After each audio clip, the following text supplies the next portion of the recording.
C'est que dans sa cathédrale, toute la population doit s'y retrouver. Qu'elle ne soit pas seulement pour les Marseillais ou pour les Français, mais pour tous ces étrangers qui habitent son diocèse. Il va donc vouloir un architecte qui soit capable de faire un bâtiment où tout le monde s'y trouve. Quand vous êtes arrivé, vous avez vu que la cathédrale était bicolore, de deux couleurs. Volonté d'Eugène de Masno. Toutes les cathédrales italiennes sont bicolores. Donc les Italiens de Marseille s'y retrouvent.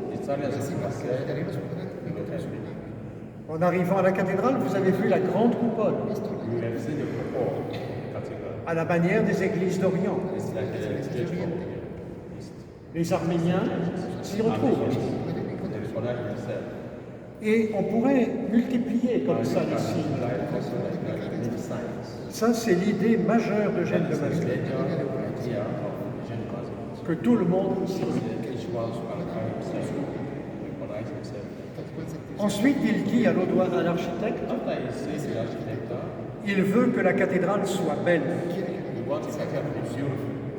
Et il écrit à l'architecte, je veux que la cathédrale soit belle. La population de Marseille est pauvre. Mais les pauvres, eux aussi, ont droit à la beauté. On va donc utiliser le marbre, les mosaïques sur la façade, dans les arcades, la lumière, une cathédrale qui soit belle. Et puis, eh bien, quand Eugène de Masno écrit au roi pour demander l'autorisation de construire la cathédrale,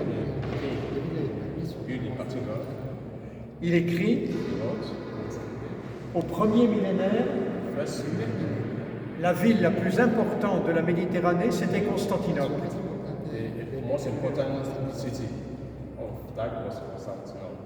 Au deuxième millénaire, c'était Venise. Au troisième millénaire, c'est Marseille. Si vous arrivez à la cathédrale par l'arrière, vous avez devant vous Sainte-Sophie de Constantinople. Sainte-Sophie. Sainte-Sophie. Si vous arrivez par la façade, regardez le porche, Saint-Marc de Venise. Marseille, entre Constantinople et Venise. Voilà, pour vous situer cette cathédrale. 2500 places. La cathédrale de France la plus longue. 150 mètres de long. 150 meters. Quand Eugène de Masno est enterré, est mort, quand il meurt, il est enterré dans la crypte. En 1975, pour la béatification, le corps est remonté dans cette chapelle axiale où il est déposé depuis la béatification.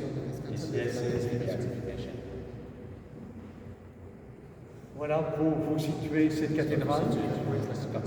Un dernier mot. Même évêque, même architecte, même époque que Notre-Dame de la Garde.